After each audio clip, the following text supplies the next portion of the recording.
Eu quero compartilhar contigo uma experiência de um grande homem de Deus, um homem chamado Moisés. Eu creio que você tenha, eu presumo, que você tenha lido os capítulos anteriores daquilo que nós vamos falar hoje. Nós vamos falar do episódio onde Moisés tem um encontro, na verdade, Deus tem um encontro com Moisés por meio de um elemento que nós conhecemos como a sarça ardente. E Moisés, aquele que fora criado no Egito, ele foi um escolhido de Deus, Deus ouviu, Deus contemplou a dor do seu povo, levantou Moisés como libertador. Mas na hora que Moisés deveria agir, ele saiu, ele fugiu, ele foi para longe, e lá no deserto Deus o achou. Ele já estava sem esperança, sem confiança e até mesmo sem rumo. Mas Deus, que é o Deus da nossa vida, o Deus da sua vida, fez exatamente o que Ele faz conosco. Não desistiu de Moisés, como também Deus não desiste de nós. Amém? Então, Deus o convida para ser o libertador do povo que está sendo afligido. Eu quero ler contigo esse texto bíblico.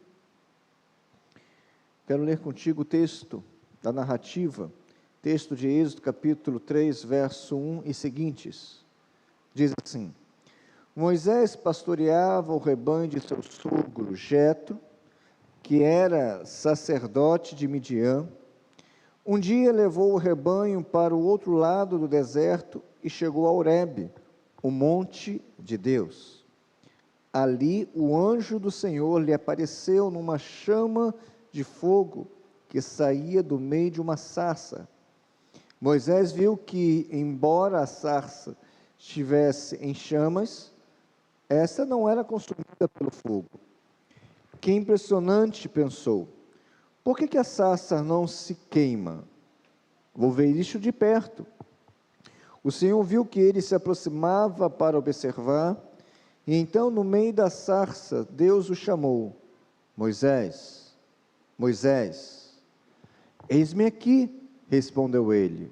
Então disse Deus: não se aproxime, tire as sandálias dos pés, pois o lugar em que você está é terra santa.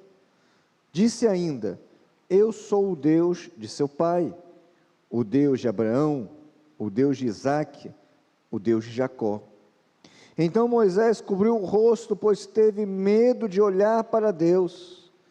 Disse o Senhor: de fato, tenho visto a opressão sobre o meu povo no Egito, e também tenho escutado o seu clamor, e por causa dos seus feitores, eu sei quanto eles estão sofrendo.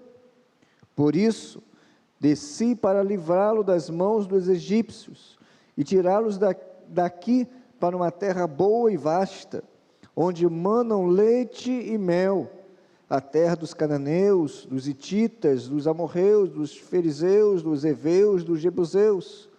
Pois agora o clamor dos israelitas chegou a mim, e tenho visto como os egípcios os oprimem. Vá, pois agora, e eu o envio a Faraó, para tirar do Egito o meu povo, os israelitas. Moisés, porém, respondeu a Deus: quem sou eu para apresentar-me ao Faraó e tirar os israelitas do Egito? Perdão. Vamos orar ao nosso Deus? Senhor, trata o nosso coração por meio da sua santa palavra. E para isso, Deus, pedimos perdão para o nosso pecado. Toma, Deus, esse momento tão especial, e que o Teu Espírito Santo fale a cada coração. Oramos a Ti, em nome e por amor de Cristo Jesus. Amém? logo de início, nós podemos dizer claramente que Deus se revela no momento da dor do seu povo. Não tem como fugir desta temática. Deus, Ele fala conosco em vários momentos, mas no momento da sua aflição, no momento da sua dor, Deus não poupará a revelação dEle, a autorrevelação.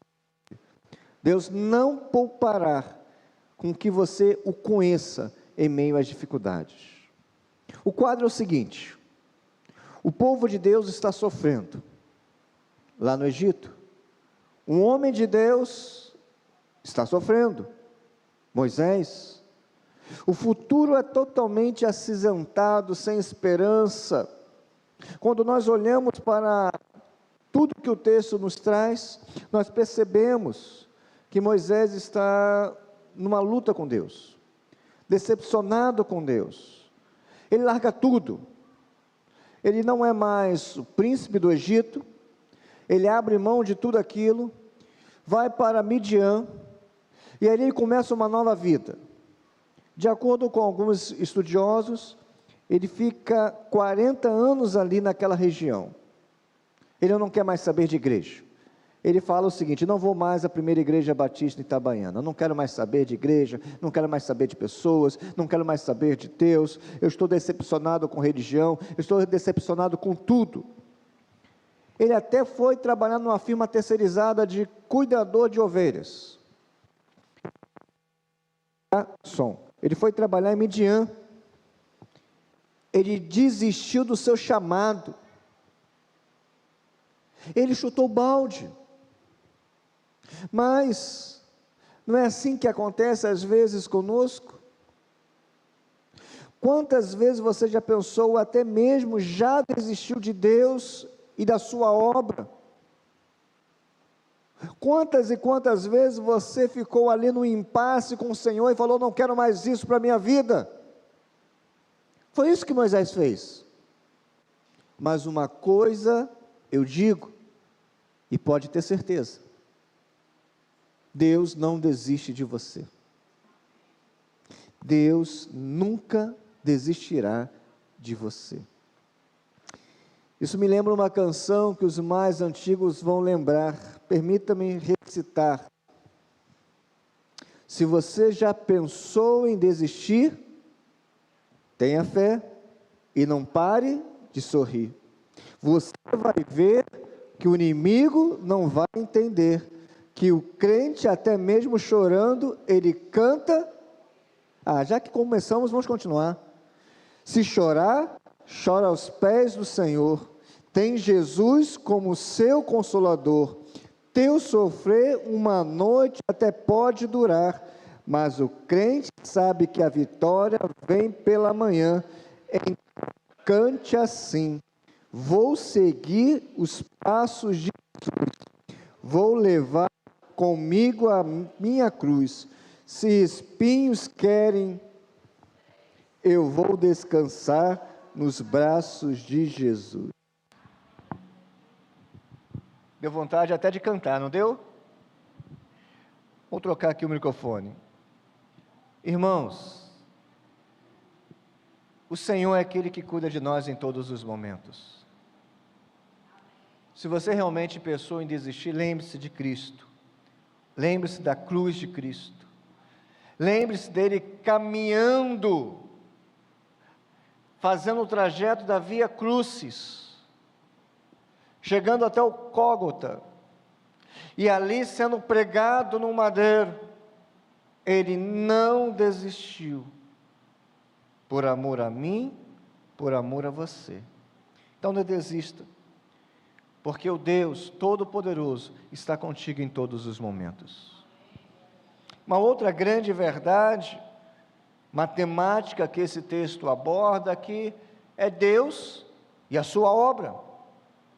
Mas é Deus que é o dono de sua obra. Ele é dono da sua obra porque ele chama Moisés, ele convoca Moisés. Diz o verso 2: Ali um anjo do Senhor lhe apareceu numa chama de fogo, que saía do meio de uma sarça. Moisés viu que, embora a sarça estivesse em chamas, esta não era consumida pelo fogo.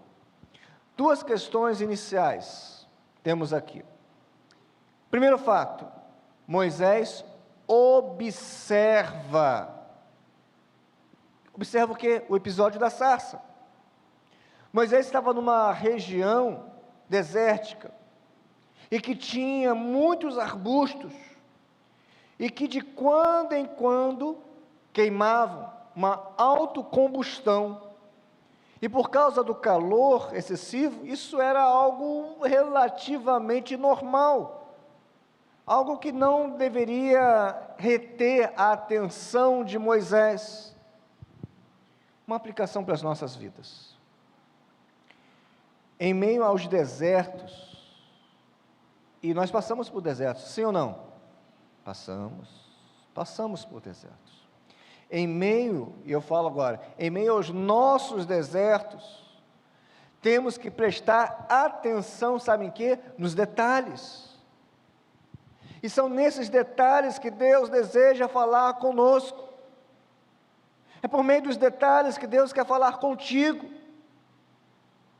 Moisés simplesmente poderia olhar para um fogo acontecendo, porque uma autocombustão era normal naquela região. Ele não sabia até então que era algo miraculoso.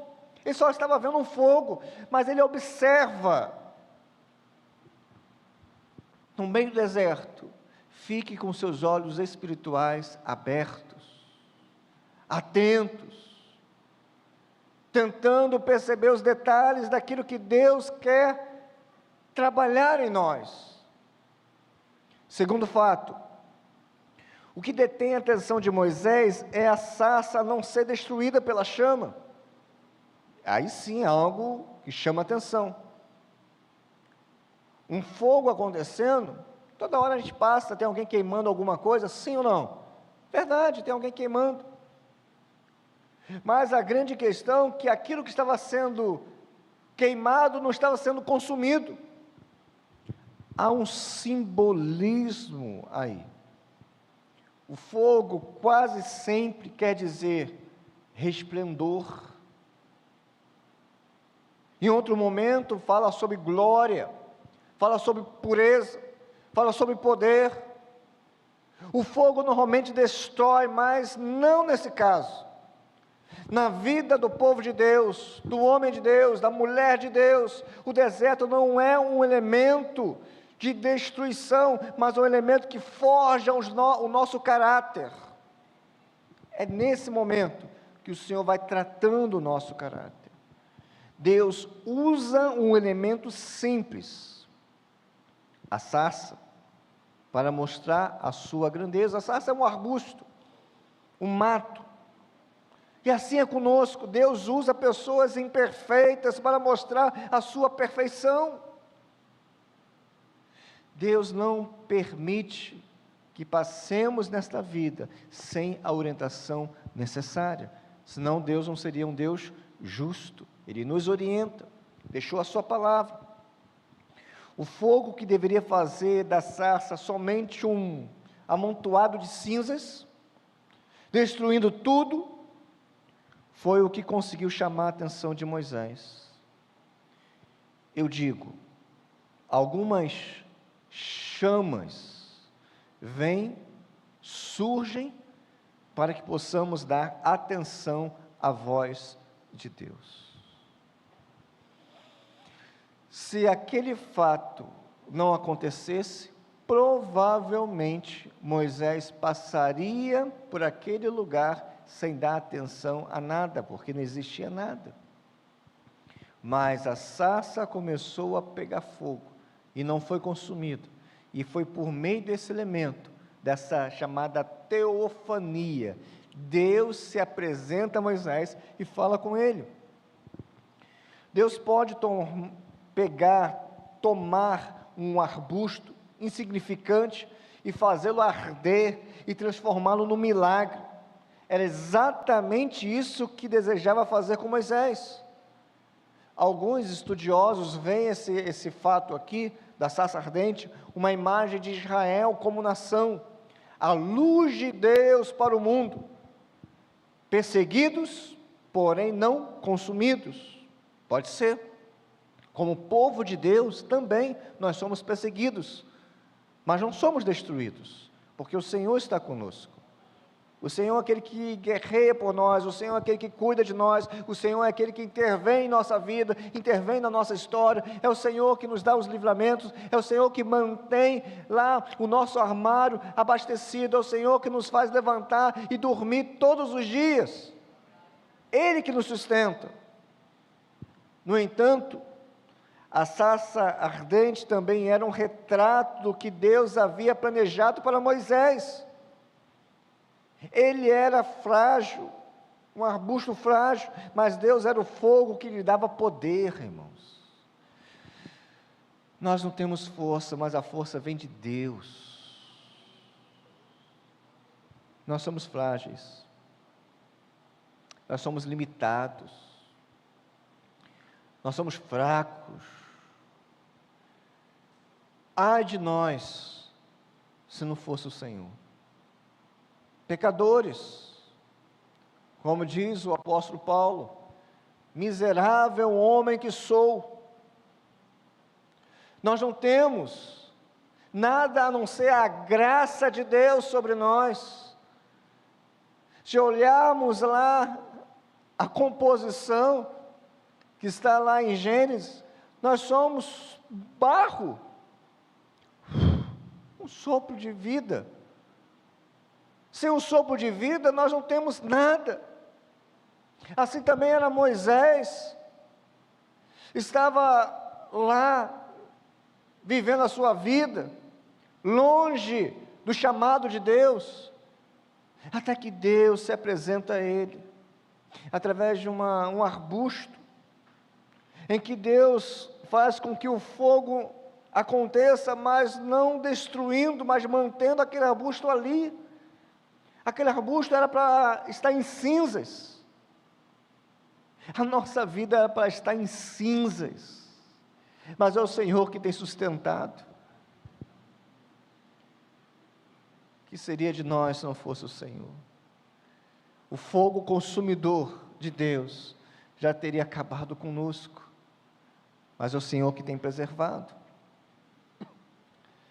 Adiante, no verso 4 e no verso 5 diz assim: o Senhor viu que ele se aproximava para observar, e então no meio da sarça Deus o chamou: Moisés, Moisés. Eis-me aqui, respondeu ele.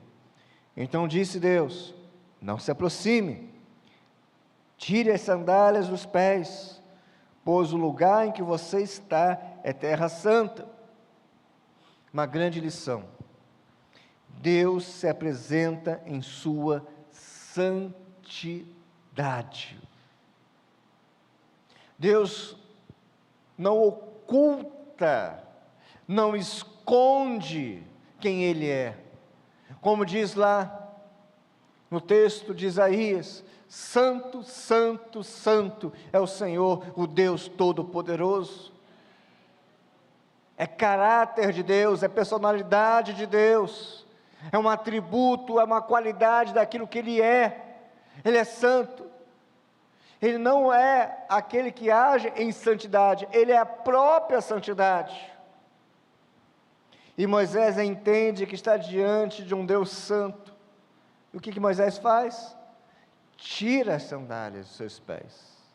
Ele tira, ele não barganha, ele tira. O que isso quer dizer para o meu coração no dia de hoje? Qual é a aplicação que eu faço? Nunca, repita comigo assim, nunca, que ânimo, hein? Nunca, isso, nunca, só isso. Eu continuo: nunca perca a noção de santidade de Deus. Nunca. Quando nós perdemos a noção de santidade de Deus, tudo está arruinado. nos acomodamos em nossos pecados. Quando nós perdemos a noção da santidade de Deus, a nossa vida fica desenfreada e a depravação do pecado domina o nosso coração. Quando olhamos para a santidade de Deus, quando olhamos para quem Deus é, quando olhamos para aquele que é acima de todos os homens, o Deus Santo, o Deus Todo-Poderoso, então nós reconhecemos o quanto somos pequenos e pecadores. Com a preservação da santidade de Deus em nosso coração, não abandonaremos nosso respeito, reverência e temor a Ele. Quando nós guardamos quem Deus é, nós também guardamos a reverência, nós guardamos o temor, nós guardamos o respeito. Irmãos, aqui comigo, a sociedade está do jeito que está, não somente porque não quer saber de Deus, não somente, é algo além. O que é, pastor? Ela perdeu a percepção da santidade de Deus, brincam com o nome de Deus, zombam com a pessoa de Cristo, fazem chacota, e não é mais no oculto, mas é publicamente, é uma zombaria quase institucional.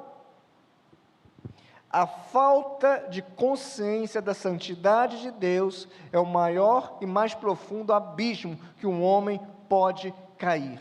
E sabe o que é? É a iniquidade instalada. Vejamos por nós. Quando nós deixamos de lado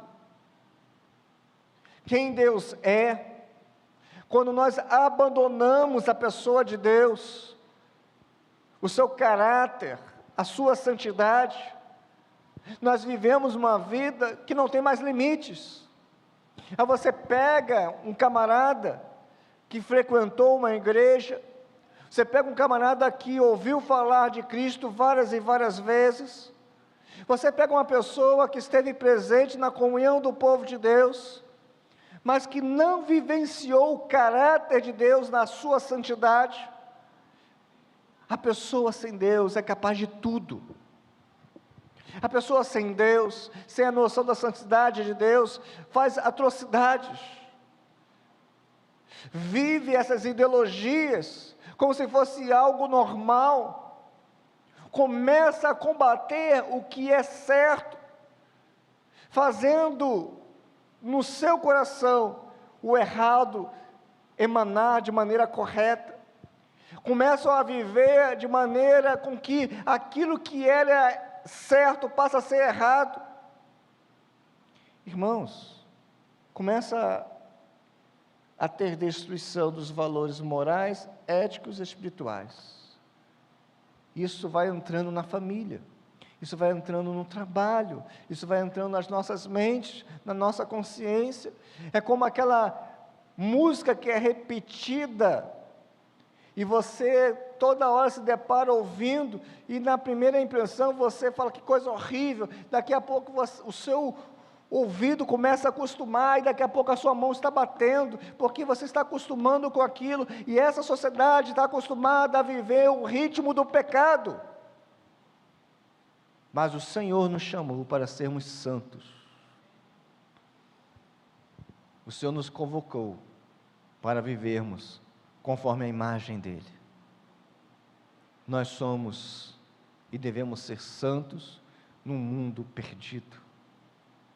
Não estamos perdidos porque o Senhor nos chamou e nos achou.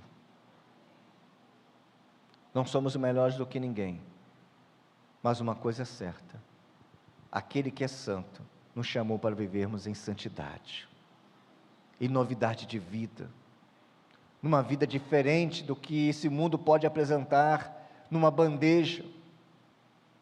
A bandeja está aí à mostra, mas temos que escolher sempre a melhor parte. Temos que escolher viver uma vida de privações, se for necessário, por causa do nome de Cristo Jesus. uma vida de limitações, se necessário, por causa do nome de Cristo Jesus. Nós temos que viver uma vida onde agrade a Ele, não agrade o nosso coração. Alguém já disse que no nosso coração há um trono, e o que está entronizado? Será que os ídolos do nosso coração são eles que estão dominando, cuidando dos nossos passos? Eu quero te convidar a pensar: você tem tirado as sandálias dos vossos pés? Eu lembro de uma pessoa que foi pregar, e ela, ao assomar o púlpito, ela tirou os sapatos e pregou descalço, de uma maneira talvez simbólica ou cultural, para mostrar que há uma santidade, mas a santidade não está no lugar. A santidade, ela está numa vida de identificação com Cristo, de testemunho. Será que estamos tirando a sandália de maneira correta? E o que é tirar a sandália? Primeiro, é reconhecer quem Deus é. Ele é santo. É reconhecer, em segundo lugar, o que Deus espera, que sejamos santos. Em terceiro lugar, é viver o que Deus quer que vivamos, numa vida separada de santidade. Tudo começa na santidade. Toda a conversa que Deus tem com Moisés começa dizendo o seguinte: tire a sandália dos seus pés. Quer servir ao Senhor? Tire o que está contaminando. A ideia ali da sandália é que a sandália traz a sujeira. Essa é a ideia. Onde nós temos que tirar, onde nós temos que limpar a sujeira? É no nosso coração, onde estão entronizados valores que não pertencem a Deus, tendências que não pertencem a Deus, vontades que não pertencem a Deus, desejos que não pertencem a Deus, atitudes que não pertencem a Deus, falas que não pertencem a Deus. Onde nós temos que tirar essas sandálias? Eu termino dizendo o seguinte: é necessário limpar. Quando não é limpo, o pecado ele gera a iniquidade, e essa iniquidade ela fica alojada. Aí, meu irmão, algo complica. Por quê, pastor? Porque a pessoa ela passa a viver uma maneira errada, passa a viver de maneira equivocada, e mesmo assim pensando que está certo. É aquela pessoa que começa a dizer: não tem nada a ver isto, não tem nada a ver. É aquela pessoa que começa a coadunar com o pecado, começa a fazer parceria com o pecado, e do outro lado pensa que está vivendo uma vida correta. É aquela liberação, esse liberalismo, é aquele conceito onde você pode viver do jeito que você quer, e em contraponto você pode viver com Deus. Não, há uma separação entre trevas e luz, há uma separação daquilo que agrada a Deus e aquilo que desagrada a Deus. Não dá para viver, não dá para juntar isto. É água e óleo, não se juntam. Não permita que o seu coração esteja sujo. Peça que o Espírito Santo limpe o seu coração nesta noite, amém? Peça a Deus que o Espírito Santo limpe o seu coração, que essa sandália seja jogada fora, longe, e que você viva na presença de Deus, em santidade, em busca, e aquele que busca, encontra. Buscar-me-eis e me achareis, quando buscardes de todo o vosso coração, e eu serei achado de vós, diz o Senhor. Vamos orar ao nosso Deus? Antes de eu orar, você vai estar orando, pedindo: Senhor, arranca de mim esta sujeira, arranca de mim esta sandália que está atrapalhando, coloca no meu coração o conceito de santidade, leva-me a olhar para Ti como Deus santo, Peça ao Senhor isto. Peça ao Senhor que limpe o seu coração, tire do trono os seus desejos, e que o nome do Senhor Jesus Cristo seja exaltado e bendito. Senhor nosso Deus e Pai, esse é o nosso clamor, a começar por mim. Arranca, Deus, de nossas vidas, tudo aquilo que não agrada a Ti, limpa o nosso coração, tire do trono, Pai, tudo aquilo que não provém do Teu reino, e que o Teu Espírito Santo venha estar entronizado em nosso coração, nos dê a força necessária, Deus. Ó Deus, como precisamos de Ti, e que sintamos o perdão dos pecados sobre as nossas vidas, nos fortaleça em meio às tentações, e que em Ti tenhamos a condição de viver uma vida santa. Obrigado, Deus, porque a Tua palavra nos ensina. Não permita, Deus, que a nossa consciência venha esquecer da santidade do Senhor. Ó Deus, não permita que venhamos ao mais profundo abismo, mas que o Teu nome seja, Deus, sempre lembrado como Deus santo, santo, santo. Nós oramos a Ti, em nome e por amor de Cristo Jesus. Amém?